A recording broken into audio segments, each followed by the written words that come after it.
नमस्कार दोस्तों, स्वागत है आपके YouTube चैनल शिवशक्ति क्लासेस में। आज की क्लास में हम शुरुआत करेंगे प्रोनाउन की, जिसे हिंदी में कहते हैं सर्वनाम।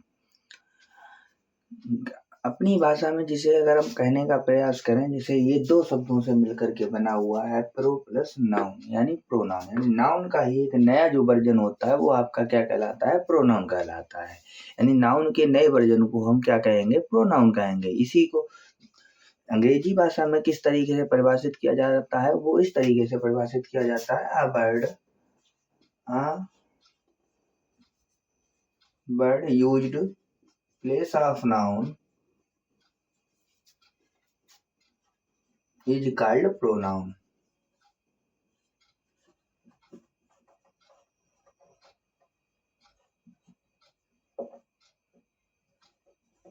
यानी कहने का मतलब यह है कि ऐसे शब्द जो नाउन की जगह पर प्रयोग किए जाएं वो आपके सर्वनाम कहलाते हैं। इसे हिंदी में बिल्कुल यही तरीके से परिभाषित किया जा सकता है कि संज्ञा के स्थान पर प्रयोग होने वाले शब्द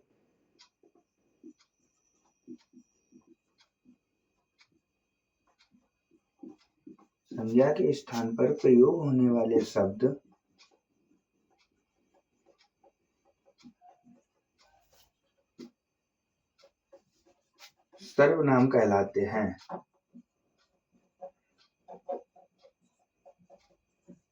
इसी तरीके से इसके दो तरीके से इसे और परिभाषित किया जा सकता है। चलिए देखते हैं आगे किस तरीके से इसे परिभाषित किया जा सकता है। इसे दो तरीके से कैसे परिभाषित करें। एक तरीका ये होता है कि नाउन की रिपीटिशन से बचने के लिए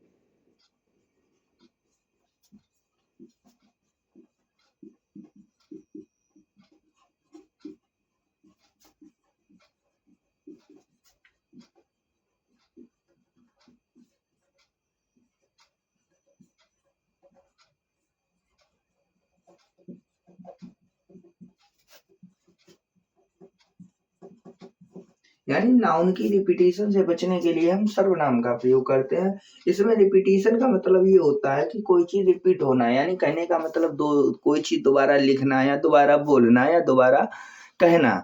इस तरीके से जो है उस चीज से बचने के लिए हम जो है सर्वनाम का प्रयोग करते हैं। एक इसकी परिभाषा और है, एक तरीके से इसे और परिभाषित कर सकते हैं कि सेंटेंस की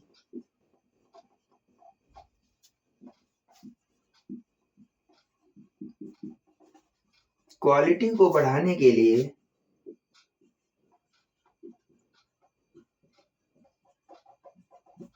सर्वनाम का प्रयोग करते हैं।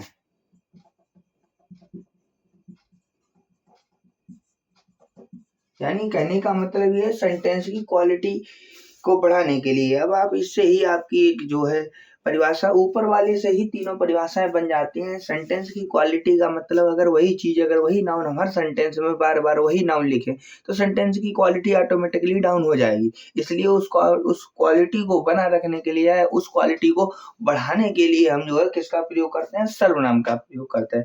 इसे टोटल 10 भागों में डिवाइड किया गया है, जिसमें नंबर 1 पर आता है पर्सनल प्रोनाउन। नंबर 1 पे आता है पर्सनल प्रोनाउन।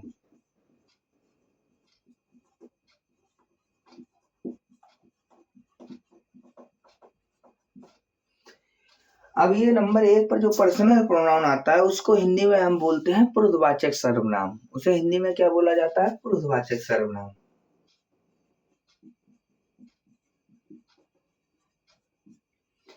अब इसके अंतर्गत जो वर्ड आते हैं वो टोटल 7 वर्ड आते हैं।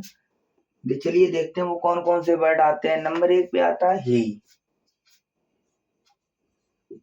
कामा she, comma it, comma I, comma we, comma you, comma they. ये 7 वर्ड टोटल आते हैं।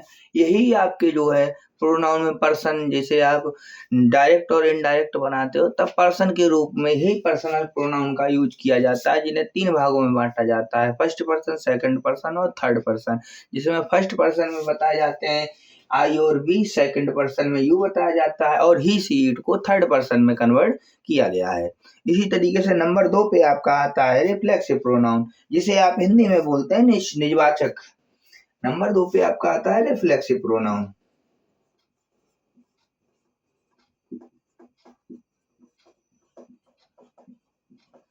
जिसे हिंदी में बोलते हैं निजवाचक सर्वनाम।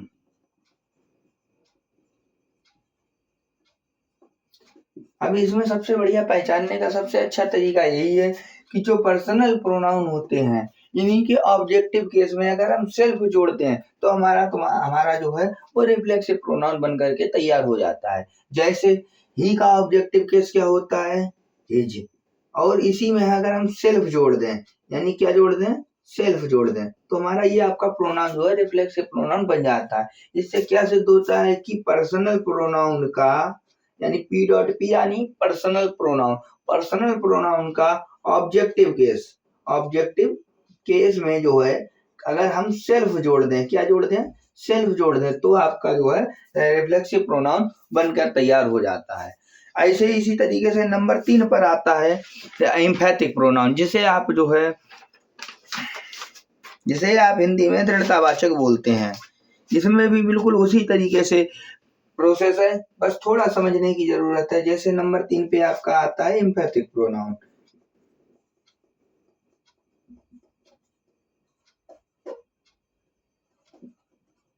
इसे बोलते हैं दृढ़तावाचक, यानी इसे हिंदी में क्या बोला जाता है, दृढ़तावाचक। इसमें भी बिल्कुल वही प्रोसीजर चलता है। इसमें क्या होता है, पर्सनल प्रोनाउन और रिफ्लेक्सिव प्रोनाउन को दोनों को ऐड करके लिखा जाता है। यानी इसे शॉर्ट फॉर्म में कैसे लिखेंगे, जैसे इस तरीके से लिखेंगे, यानी पर्सनल प्रोनाउन यानी P dot P plus reflexive pronoun equal to आपका एम्फैटिक प्रोनाउन। अब इसका एक उदाहरण अगर देखना चाहे तो देख सकते हैं, जैसे I myself solve this question.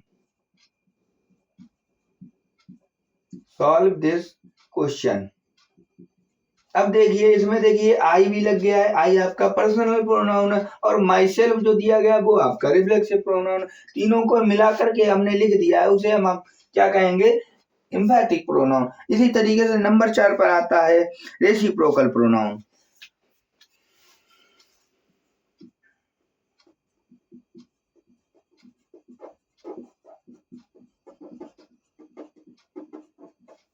ये जो रेसिप्रोकल प्रोनाउन है इसे हिंदी में हम परस्परतावाचक बोलते हैं। इसमें हम क्या बोलते हैं, परस्परतावाचक।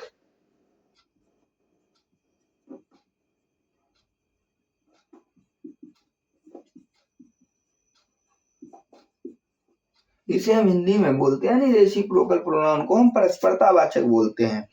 इसमें आपको बताया जाता है कि ऐसे प्रोनाउन जो परस्पर एक दूसरे से जो है संबंध को स्थापित करें, यानी ऐसे प्रोनाउन जो दो नाउन के बीच में आपस में संबंध को स्थापित करें, वो आपके जो है वो क्या कहलाते हैं, रेसिप्रोकल प्रोनाउन कहलाते हैं। जिस तरीके से, जैसे इसमें कुछ वर्ड आते हैं, जैसे ईच अदर, वन अनदर, यानी ईच अदर,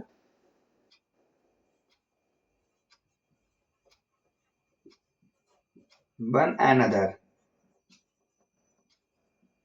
आपको बताना चाहेंगे, यानी रेसिप्रोकल को दोबारा बताना चाहेंगे परस्परतावाचक, यानी कहने का मतलब ये परस्पर संबंध को बताते हैं। इसमें दो वर्ड यूज होते हैं, एक होता है ईच अदर, एक होता है वन अनदर। इसमें इसी के बाद आपका आता है डेमोन्स्ट्रेटिव प्रोनाउन, जिसे आप हिंदी में बोलते हैं संकेतवाचक। नंबर 5 पे आता है डेमोन्स्ट्रेटिव प्रोनाउन,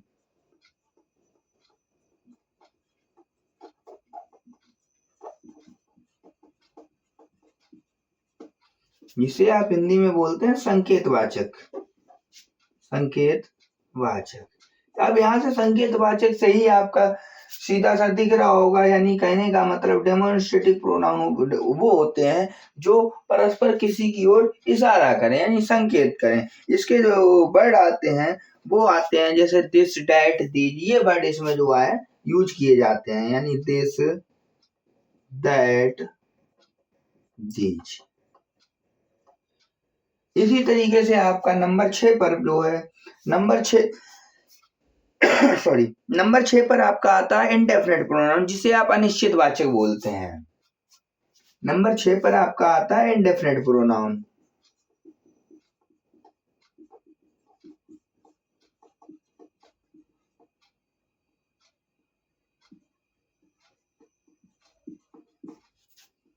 जिसे आप हिंदी में बोलते हैं अनिश्चित प्रोनाउन। यानी अनिश्चित वाचक। इसमें क्या होता है निश्चित वाचक में, यानी ऐसे प्रोनाउन होते हैं जो किसी निश्चित वस्तु या व्यक्ति की ओर इशारा कर नहीं करते हैं। जैसे कहने का मतलब कोई वस्तु बिल्कुल स्थिर अवस्था में उसकी ओर इशारा नहीं करते हैं, अनिश्चित अवस्था में हो, यानी क्या जिसका कोई कंफर्मेशन नहीं हो। जैसे उड़ता हुआ पक्षी, उसकी ओर अगर इशारा कर रहे हैं तो कोई निश्चित अवस्था में नहीं है, अभी यहाँ पर है कहीं, फिर थोड़ी देर बाद वो कहीं और पर पहुंच जाता है, उस तरीके से। इसमें जो वर्ड आते हैं उसमें काफी सारे वर्ड आते हैं जो हम आपको इम्पोर्टेंट लग रहे हैं वही लिखा है। जैसे आता है सम, नो, जिस तरीके से आपका सम हो गया, नोबडी हो गया, या समवन हो गया, यानी समवन। एक वर्ड आता है सम, सम मीन्स होता है कुछ, और एक समवन होता है, समवन मतलब कुछ में से एक। उसी तरीके से आपके आल हो गया, टुगेदर हो गया, आल हो गया, टुगेदर हो गया, इसी तरीके से वर्ड इसमें आते हैं ईटीसी। अब आपका नंबर 6 के बाद जो है आपका आता है नंबर 7। जिसे नंबर 7 पे आपका एक आता है, जिस तरीके से आपने सेंटेंसों में भी पढ़ा होगा इंटेरोगेटिव सेंटेंस, उसी तरीके से एक वर्ड इसमें भी आता है इंटेरोगेटिव प्रोनाउन, यानी एक प्रोनाउन भी आता है इंटेरोगेटिव। 8वां जो आता है वो 7 नंबर पे जो आता है वो आता है इंटेरोगेटिव प्रोनाउन।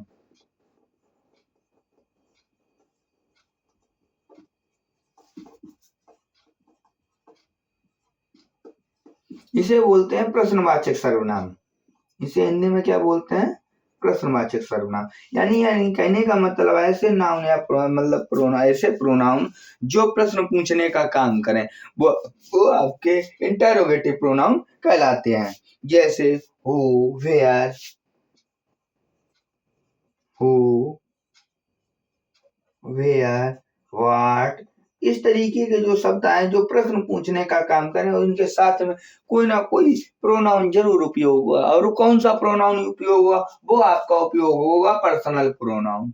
यानी कहने का मतलब जैसे इस तरीके से, जैसे कह सकते हैं जैसे व्हाट डू यू वांट, अब व्हाट लग गया लेकिन डू हेल्पिंग वर्ब हो गई, साथ में यू जो आपका वो है पर्सनल प्रोनाउन। यानी कहने का मतलब जब भी कोई प्रश्न पूछा जाता है उसके साथ में जो है प्रोनाउन का प्रयोग जरूर किया जाता है, वो आपके इंटरोगेटिव प्रोनाउन कहलाते हैं। इसी तरीके से आपका 8 नंबर पे आता है डिस्ट्रीब्यूटिव प्रोनाउन, जिसे आप विभाजक वाचक बोलते हो।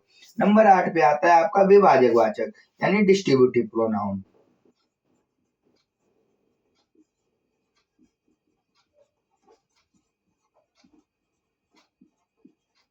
इसे हिंदी में बोलते हैं विभाजक वाचक। ये विभाजक वाचक क्या होते हैं? अब इनका प्रयोग जो होता है, ये प्रोनाउन, या जैसे कहने का मतलब ये कि ऐसे प्रोनाउन जो किसी एक वस्तु की या व्यक्ति की ओर, बिल्कुल एक ही वस्तु या व्यक्ति की ओर इशारा करें, तो वो आपके जो है प्रोनाउन, वो आपके प्रोनाउन डिस्ट्रीब्यूटिव प्रोनाउन कहलाएंगे। जैसे इसमें कुछ वर्ड आते हैं जैसे ईच, एवरी, आइदर, नाइदर।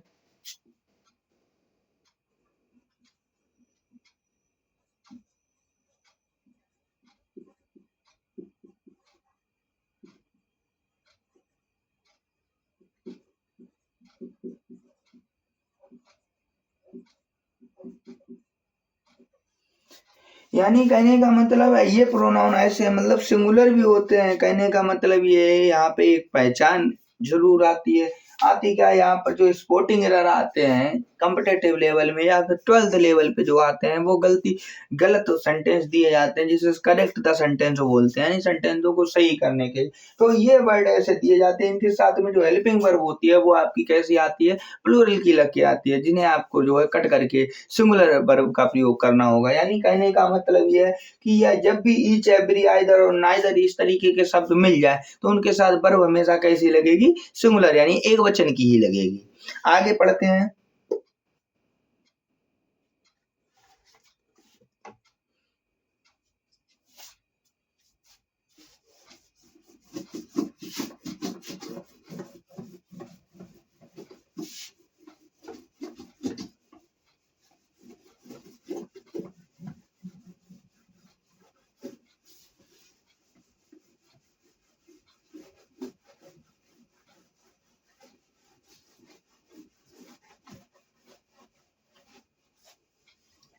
अब आपका नंबर आता है 9 पे, यानी कहने का मतलब आठवां डिस्ट्रीब्यूटिव विभाजक वाचक तो आपने समझ लिया, ईच, एवरी, आइदर, नादर, ये ऐसे शब्द प्रयोग किए जाते हैं। ये और इनकी ये एक खास बात ये होती है, इनके साथ जो क्रिया होती है वो हमेशा कैसी होती है, एक वचन की प्रयोग होती है। अब 9 नंबर पे आपका आता है रिलेटिव प्रोनाउन। 9 नंबर पे आपका क्या आता है, रिलेटिव प्रोनाउन, जिसे आप हिंदी में बोलते हैं संबंधवाचक।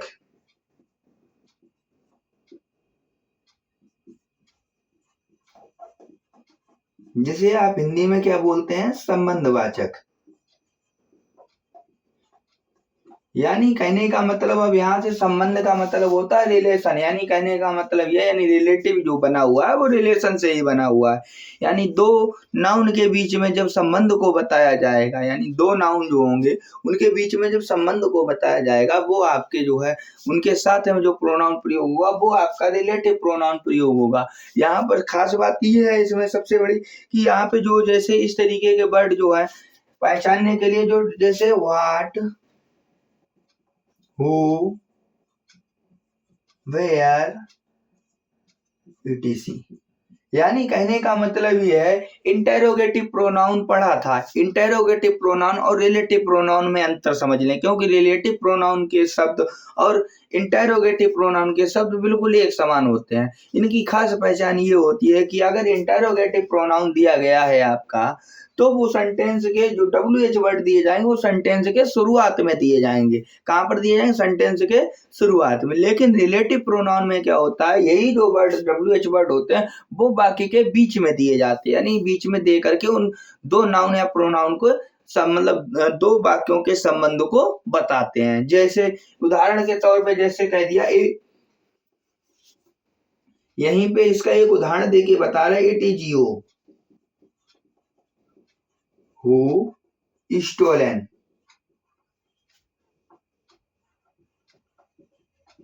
माई वॉच। अब देखो ये जो WH वर्ड दिया गया है, ये देखो सेंटेंस के बीच में दिया गया है, तो ये जो सेंटेंस के बीच में दिया गया है हु, ये जो है वाक्य में संबंध को बता रहा है, यानी ये कौन है, यानी इसके कहने का अर्थ ये कि इट इज यू, यानी ये आप ही हो जिसने मेरी घड़ी को चुराया है। हु मीन्स होता है कौन, और यहाँ पर जो संबंध का अर्थ यानी हु का अर्थ निकलेगा वो जिसने के अर्थ में निकलेगा।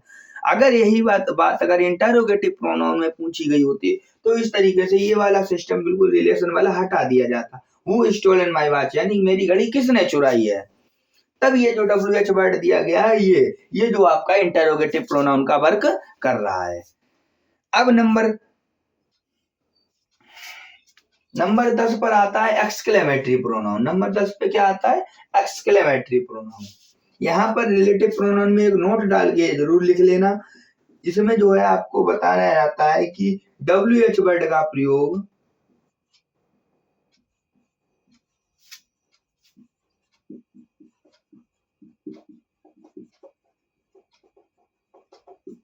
संबंध के बीच में किया जाएगा।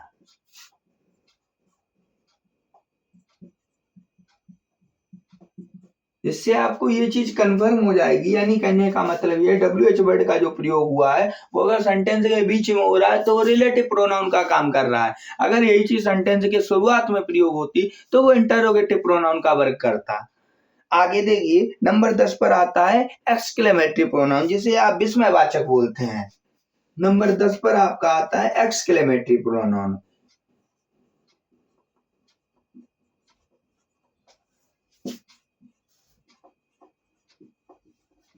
इसे आप हिंदी में बोलते हैं विस्मयवाचक। विस्मयवाचक का मतलब ये होता है कि जिस तरीके से कोई चीज अट्रेंडम आपको बता दी जाए उससे आप आश्चर्यचकित रह जाओ, वो आपका विस्मयवाचक कहलाता है। जैसे उदाहरण के तौर पे पड़ोस में या कहीं कोई रिलेशन में किसी की डेथ हो जाती है, तब आपके पास फोन आता है तो आप हेलो करने का जब उधर से कहा जाता है कि उनकी डेथ हुई तो मुंह से आपके अरे ही निकलता है। तो इस तरीके के जो शब्द होते हैं वो आपके किस में जाते हैं, एक्सक्लेमेटरी प्रोनाउन में। यानी कहने का मतलब इस प्रोनाउन से जो एक्सक्लेमेटरी प्रोनाउन में प्रयोग होता है तो उसमें सबसे बड़ी पहचान ये होती है, एक मार्क ऑफ एक्सक्लेमेशन का निशान लगता है। इसमें किसका निशान लगता है, मार्क ऑफ एक्सक्लेमेशन का निशान लगता है। और उदाहरण के तौर पे जैसे बताएं,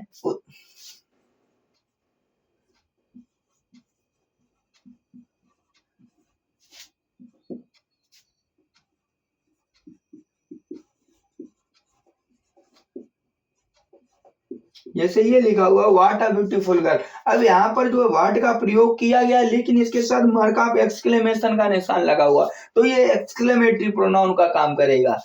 अभी तक हमने बताया है कि जो है WH वर्ड जो है दो में प्रयोग किए करते हैं, लेकिन दो यहाँ पर भी इसका प्रयोग बहुत अच्छी तरीके से कर सकते हैं, लेकिन कहने का मतलब यहाँ पे जो है वो WH वर्ड के साथ में मार्कअप एक्सक्लेमेशन का निशान जरूर लगा होगा। यहाँ पे नहीं तो बाकी के अंतिम में लगा होगा, लेकिन एक्सक्लेमेटरी प्रोनाउन वही होते हैं जिनके साथ में मार्कअप एक्सक्लेमेशन का निशान लगा होता है। इसी के साथ हम क्लास को द एंड करते हैं। अगर हमारी क्लास आपको अच्छी लगती है तो चैनल को सब्सक्राइब जरूर करें, लाइक करें और शेयर करें। धन्यवाद। जय हिंद।